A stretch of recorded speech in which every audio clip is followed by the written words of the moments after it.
Okay, so this will continue the Great Depression and New Deal lecture. We've just been talking about African American politics during this period. Talked about the Socialist Party, the Communist Party USA. I talked a little bit about the Scottsboro Boys, but again, you're going to have a film that you'll watch at this point on your own. I'll make sure that there's a good link, posted an announcement on iCollege for that as soon as we get out of here. And when you watch that, I mean, obviously you'll take note of what happens with these young men being falsely accused of rape and the various trials that ensue, and especially the major Supreme Court decisions that come out of this saga and the implications that those have. But I think we left off here spotlighting Charles Hamilton Houston, who's at the top there in the center. Charles Hamilton Houston was born in Washington, D.C. in 1895, lives until 1950. His father was the son of a slave, so his grandfather was a slave. So you might say he's among freedom's second generation. But he becomes a lawyer. He's from a middle-class family. He has the benefit of getting a higher education. In fact, graduating first in his class as the only black student in that class at Amherst. Amherst is a then and now a top liberal arts school, in this case in Massachusetts. But he returned to D.C. to teach English at Howard. How many times have we talked about these influential individuals and they go to Howard, they end up at Fisk and so on. He returns to D.C. to teach at Howard in 1915, but is subsequently commissioned as an officer to serve in the Great War. Rare though that was for a black man to receive a commission as an officer in World War I. He returns from France in 1919 at the end of the war and enters the Harvard Law School.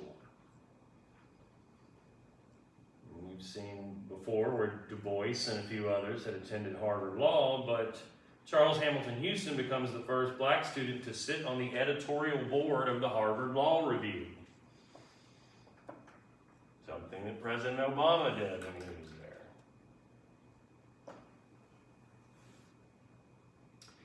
He was recruited to return to Howard, where he became the dean of the law school there, serving in that capacity until 1935. And it's there that he really makes his mark as the dean of law of the law school at Howard in Washington, his hometown. In the 1920s and 1930s, he trained an entire generation of black lawyers during that time and instilled in them the belief that as bad as white supremacy was in America and especially in the South, that as bad as disenfranchisement and segregation, Jim Crow were, that you could change the system from within the system. That you could fight the system through the courts. That you could defend people in criminal cases that have been wrongly accused, like the Scottsboro Boys. And that you could file lawsuits, you could file civil claims, you could sue state and local entities, for example, in federal court. And though you may lose time and again, you could gradually begin to break down that wall of segregation first and foremost. This is the belief that Houston instills in a generation of lawyers that he trains at Howard Law. And then in 1935, he left to join the NAACP as special counsel. And it's there that he finds a group of individuals who've been thinking along more or less the same lines since the inception of the NAACP in the early 1900s. The strategy was, the legal strategy aimed in particular at Jim Crow, at segregation, demand equalization first. You know, the Supreme Court in the Plessy versus Ferguson case said separate but equal is okay, segregation is legal. Well, let's make it actually equal, because it never was. Of course, the whole point of segregation was white supremacy and to remind black people of their inferior place. Well, they figured if they demanded actually equal facilities, that this would be grossly expensive. If courts actually enforced the principle of separate but equal, white lawmakers, white leaders would find it far too expensive and would decide instead to change. Also, too, gradually the NAACP lawyers, including Houston, will lay the groundwork case by case, very slowly, but for a 14th Amendment challenge to segregation, to say, hey, doesn't segregation in and of itself violate the 14th Amendment principle of equal protection? The fact that we all have the same privileges and immunities of citizenship. His rising star Howard student that will assist him in this journey is pictured at bottom right. That is the man who would go on to become the first black justice in the Supreme Court. That is Thurgood Marshall. They were able to score a few small victories. In the case of Pearson versus Murray,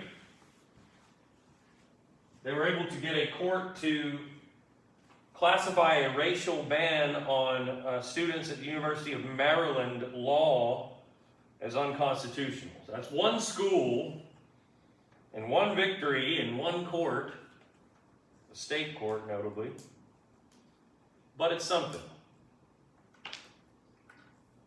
In Gaines versus Canada, the Supreme Court ruled that states had to have a graduate program at a black school in their state or to admit black students to white programs in that state, or to pay for them to go out of state.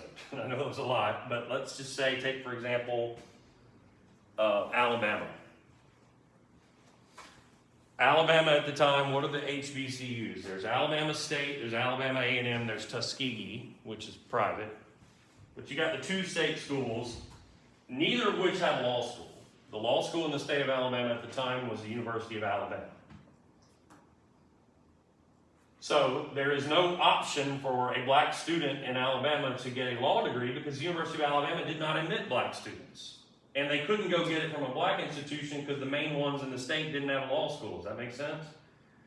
What the court rules in this case is that either, if you're that state, you had to either establish a law school at Alabama State or Alabama A&M, or you had to admit black students to Alabama law, or, and this is what they did for years and years, you had to pay for those black students to go get a law degree at a school in another state. So the lawyers that end up attacking segregation in Alabama in the 1950s and 60s, they all got their law degrees somewhere else. The most successful of them, Fred Gray, got his law degree from the university where they hosted the debate, that debacle shit show of a debate the other day. It was at Case Western University. That's where Fred Gray got his law degree, paid for by the state of Alabama. Would not have happened had it not been for the NAACP fighting these cases and filing these lawsuits. To focus exclusively on these kinds of cases, in 1939, Charles Hamilton Houston helped create the Legal Defense and Education Fund Incorporated, or the LDF. It is affiliated with the NAACP, it's a part of the NAACP, but legally speaking, for a variety of technical reasons, it is a separate entity of just lawyers dedicated to fighting these kinds of cases, which it is still doing, in which they paid me to submit a report and testify in federal court in a voting rights case just a week or two ago. This is all still directly and highly relevant, I hope. Questions about any of this? The LDF would commit to fighting Jim Crow bit by bit, case by case, as we'll see in a subsequent lecture, their major victory does not come until the 1950s. 1954 in the Brown versus Board of Education decision, a potential watershed moment. That is a moment at which everything begins to change.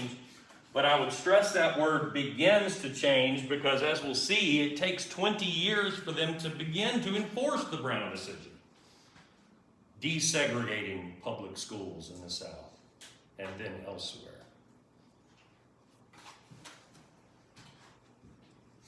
And just a few more slides, a couple more slides here. We'll talk briefly about Black culture in the Depression and New Deal era, which we have already to a certain extent discussed because we have looked at the Harlem Renaissance in the 1920s in New York City. And we have looked at New Deal programs like the WPA. But I don't know how much I spoke on the WPA.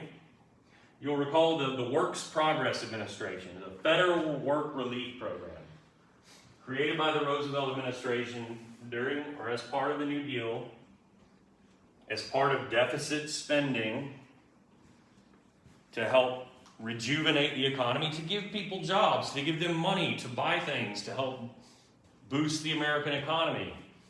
13 million jobs provided by the WPA. A lot of them are doing public works projects, manual labor more or less. But what makes the WPA really interesting and unique, they put a lot of people to work directly utilizing their skills that they had from their previous occupation, which is something previous programs like the Civilian Conservation Corps had not done. Consider the Federal Writers Project, which put out-of-work journalists and novelists and English and history teachers to work on various projects.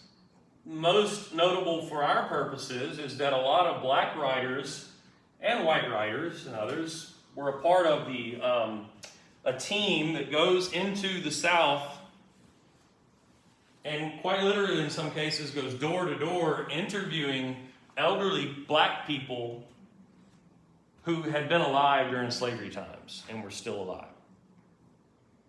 To just ask them, what was it like? Tell me stories about your time living under slavery. Because it'd be a shame for all those people to have died and their stories not be recorded. And these interviewers compile thousands and thousands of transcripts, of pages of interviews that are now available to you. Even much of it now, I think, digitally. You just go online and search Federal Writers Project slave narratives and just thumb through. This has been a treasure trove for historians and a real window into what those latter years of slavery were like in the South. Among those writers who is employed by the Federal Writers Project is Zora Neale Hurston, who we talked about before. Remember? Harlem Renaissance author of Their Eyes Were Watching God. She had been sent down into her home state of Florida to collect folklore, much of which she used in writing Their Eyes Were Watching God. Another writer associated with the Harlem Renaissance who worked for the WPA is Ralph Ellison. Ellison was a Marxist, so he's a revolutionary socialist. He believes in class struggle, that working class people are oppressed, should identify with one another, and should struggle against that oppression collectively. And he believes that art should serve that cause. Like the purpose of his art should be to further the cause of the working class who are oppressed and must struggle together against that oppression. Now, Hurston and her pal Langston Hughes, who we looked at before too, argued against that and said that art should just be art and not a tool or an instrument. But Ellison demurred. He was born in Oklahoma, but he studied at Tuskegee, Ellison, which he hated and which he branded as an elitist institution. You can imagine how he felt about Booker T. Washington and accommodationism, and perhaps wonder how he ended up at Tuskegee in the first place. But unsurprisingly, he moved to Harlem. He met Langston Hughes. He met Hurston. He began writing. He's influenced by the black writer Richard Wright, who I think we've looked briefly at before. He writes Uncle Tom's Children, examining race and violence in the South, with a deliberate nod to the abolitionist Harriet Beecher Stowe's Uncle Tom's Cabin, by which perhaps, among other things, he meant to put this up against that as a more realistic portrait into the horrors of slavery in the South. And then he writes Native Son, a more acclaimed work which describes the same things in Chicago. So perhaps people were not surprised to read Uncle Tom's Children and say, well, yes, it was very terrible in the South in terms of race and violence, but what about in the streets of Chicago? That being said, his greatest work, his magnum opus, is Invisible Man, a novel that follows a man throughout New York City who's searching for his identity in a world in which people refuse to see him. He is invisible because, as a black man, people refuse to see him for who he is, as anything beyond just that, a black man. And there's Aaron Douglas, who I think we briefly discussed before, the visual artist who also finds work with the WPA, painting murals for the Federal Artist Project. This Federal Writers Project is also a Federal Artists Project. So the one that you said, the Invisible Man, was Ralph? Mm-hmm. Oh. I'm glad you heard, because I'm so deaf I couldn't hear her there. What was the question again? I'm sure she's right. I thought you were talking about Aaron Douglas. When I said what? Invisible Man, like when you were talking about Ralph. Yeah, no, that's all. Everything up to right now was Ellison.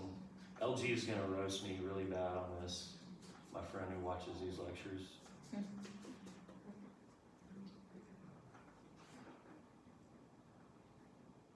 He's going to say, Bagley goes on for so long his students lose track and don't realize where he's at.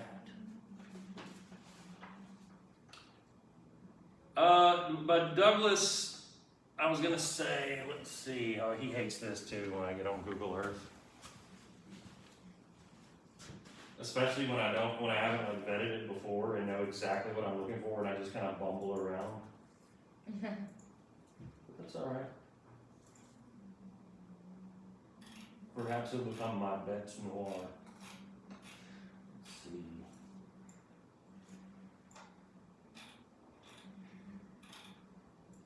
I know we've ventured up to Harlem before.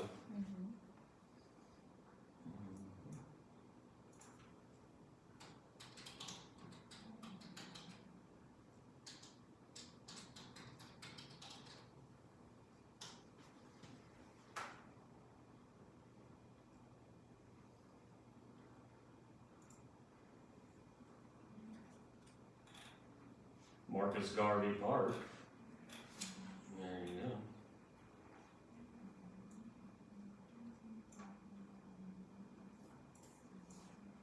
Is, I don't remember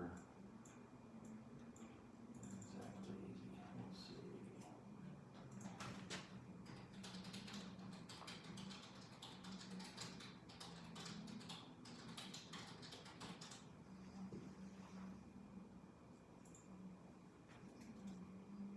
Well, I already had it on there. Go figure. Not even paying attention to what's on my own PowerPoint. Man, he's gonna have a field day with this one. So there it is. Wow, fantastic. Well, I just wanted to see it in real time, in real space. So finally here, a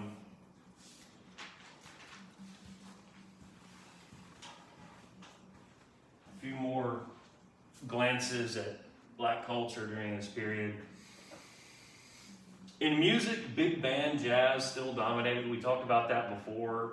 Jazz evolves from the brass street bands and the smaller bands playing in the clubs to bands with full-on horn sections, numerous trombones, saxophones, clarinets,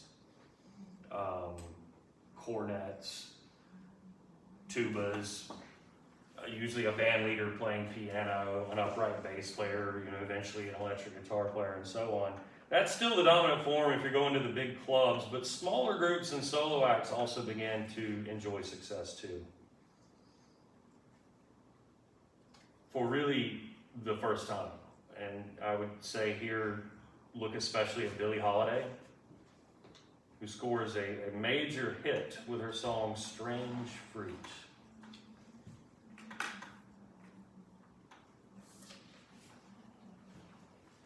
I'm gonna just play the first verse of that. Have any of you heard this song? Familiar with it?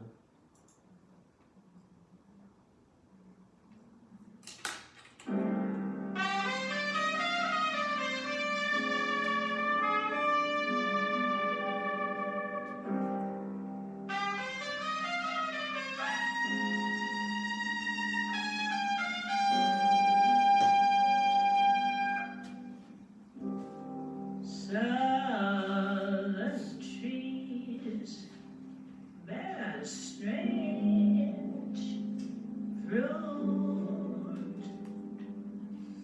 blood on the leaves and blood at the root, black bodies swinging in the southern breeze.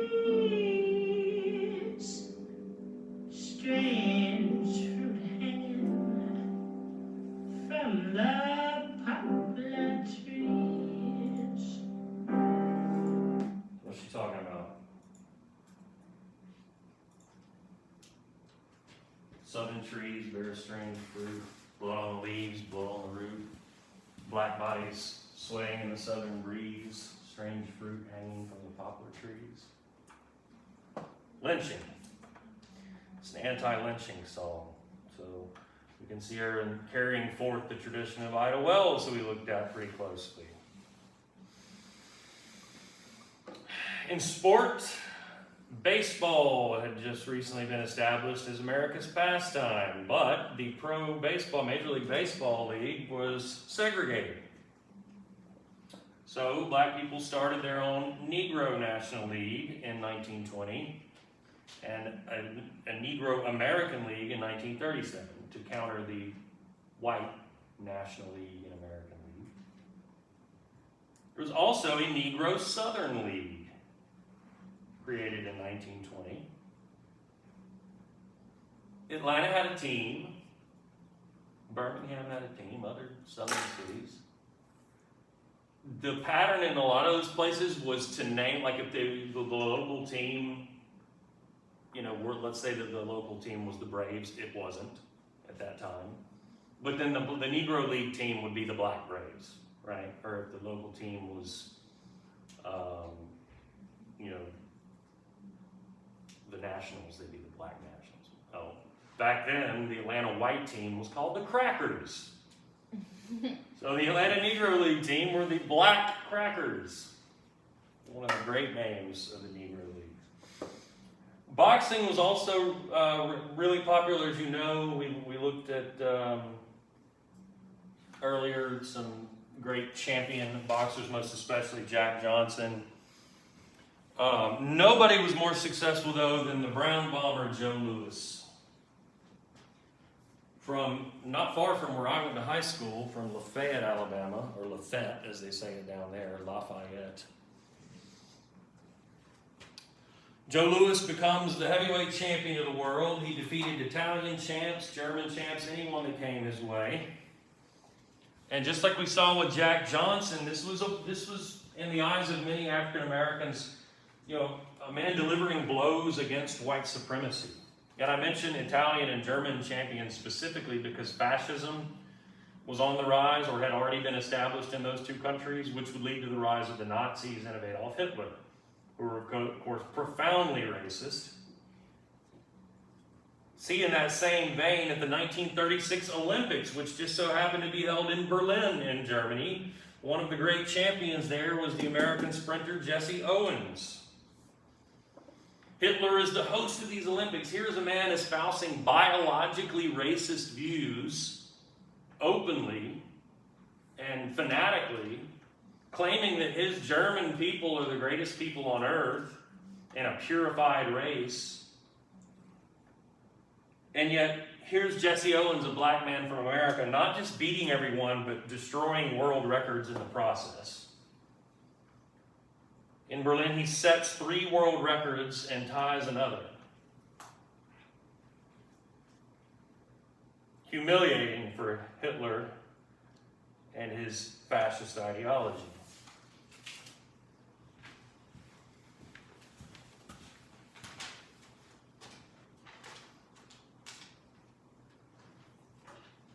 Now, if you remember the top of our syllabus from way back at the beginning of the semester, I had an image of one of these quilts.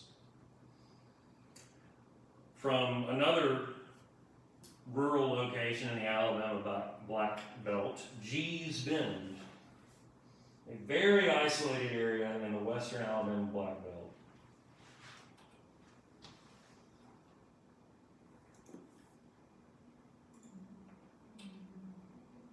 Leave Harlem behind.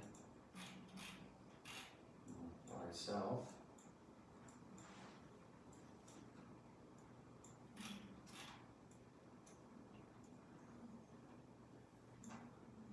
So Lafayette, where Lewis is from, is over here, far northeastern end of the Black Belt.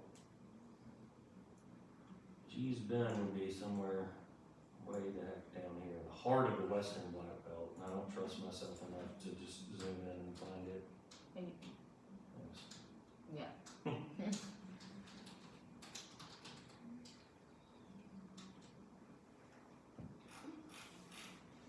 You can see the bend in the Alabama River there. And the town of Camden is there. It's Wilcox County. And that is the middle of nowhere. What's the significance of Gee's Bend and these quilts, though? The area had been named for a slave owner who'd come there from North Carolina in 1816 and established a cotton plantation, one of the first to do so. Of course, many others would do the same in the 1830s after the Creek Indians and others were forcibly removed from those areas. And then by the Civil War, most of that land down there was owned by another planter, and most of the slaves who had worked it remained there as tenant farmers. Remember, there's never a land redistribution program. The difference here is that unlike most black farmers, most black tenant farmers, the folks in Gee's Bend actually got a little bit of help from the New Deal. A lot of that land had been sold during the Great Depression to the federal government. And the Farm Security Administration of the New Deal Roosevelt admin, Farm Security Administration set up a cooperative there. That is a collective unit of people working together to farm that land for each other's betterment. They even sold some land to black families. Now, times were still incredibly hard, and folks made do with what they had, especially through the making of these quilts, making textiles at home. Quilts made from bits of other fabric, improvised and individualized, but with common themes and a common style that remain obscure until the 1960s when civil rights workers start going into places like Wilcox County in Alabama and organizing people, especially to register to vote, at the risk of their lives and the lives of those whom they are encouraging. But those civil rights workers brought these quilts to the attention of the world And the art world raves over their style. And they end up getting displayed at prominent museums like the Whitney in New York City. Let's see. Dorothy Lang was the famous photographer of the Great Depression. And we'll see. Didn't she go to Gee's Bend and take some photographs? Yeah.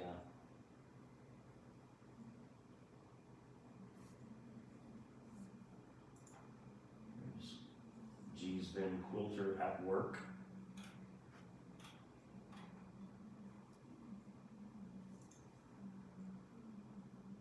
Young man, log cabin home. How do you reckon white officials responded to the newfound fame of these quilting women of Gee's Bend? Well, if you'll let me, I can keep going back and forth. I'm unhinged. Notice that there's no bridge here, right? Mm-hmm. Even today. And if you look north, I don't know, you can probably guess that Crumptonia is not a big town. Never even heard of it, and I thought I knew most of the towns of Alabama. These are not hardly even towns at all. So again, Camden is the nearest what you even might begin to call a city, where you would go, quote, into town to handle your business and get groceries or whatever. To get there, you had to take a ferry. There was a ferry that carried you across the Alabama River. White officials shut down the ferry in retaliation. And you would have to drive or have someone drive you all the way up here to go over and down and here to get to Camden. And what should have been, a 20-minute, half-hour trip across the river on ferry becomes, over an hour, a couple hours. Questions about this or anything else? Again, we were set to watch the film on the Scottsboro Boys, but without enough time to get through it, we're not going to just start it now. So do that before quiz 3. And that will be, what day is this? Today is Tuesday, right? Yeah. And then the quiz is Thursday? We can move it to Tuesday. I'm You want to postpone it? yeah. Why? Then all this info will no longer be fresh in your mind. No, Right? I'm kidding. We can do it. No. Well, I leave it open for like 3 days, so if you want to wait till the Yeah. 3rd day to do it, that's no problem. Let's just see. They postponed my math test twice already, and I'm so happy. Really? Yeah. What was the reason? At first, something didn't work on the computer, and then second, people were asking for extension. So it was due yesterday, and it's due Thursday. All right, Yes. fair enough. Hey, take what you can get for sure. Yeah, there's not a link in the syllabus. You were right. There's no link for the film anywhere. So I'll make sure to post that. Oh, I never broke this one down into days anyway. So, in any case, Thursday we have a lecture, World War II. There you go. Your wish is granted, although with the caveat that it just is going to include another lecture. So I don't know if that's helpful or not, but yeah, the quiz will be next week, and we can do some review for that. I guess would probably make sense to review on Tuesday. Open the quiz up after the review, and then your midterm will open up early the next week. So we'll actually only meet one day next week then, unless you guys just want to come in for further review or whatever. So, see, it's not so bad. No. Spread out pretty good. How big is the midterm? Like 30, 45, 50? I haven't made it yet. I think what I will do is what I've done in my US class, which is, if I made it all short response, written response, like your quizzes and all my classes, I would literally never get done. Mm-hmm. So what it'll be is a combination of multiple choice, fill in the blank, and a few of those short answer written response. So to be mixed up. And of course it'll be more than the 10 or 11 questions on a quiz, but it's not going to be something you can't manage, in a couple hours. So. Like 100. No, not that many. Okay. No. Yeah. No. No, I think, what did you say at first, like 30 or so? I would think that would be more in line, Yeah. with what I'm thinking. So I'll make sure y'all know precisely what the format is before I open it up. So, okay,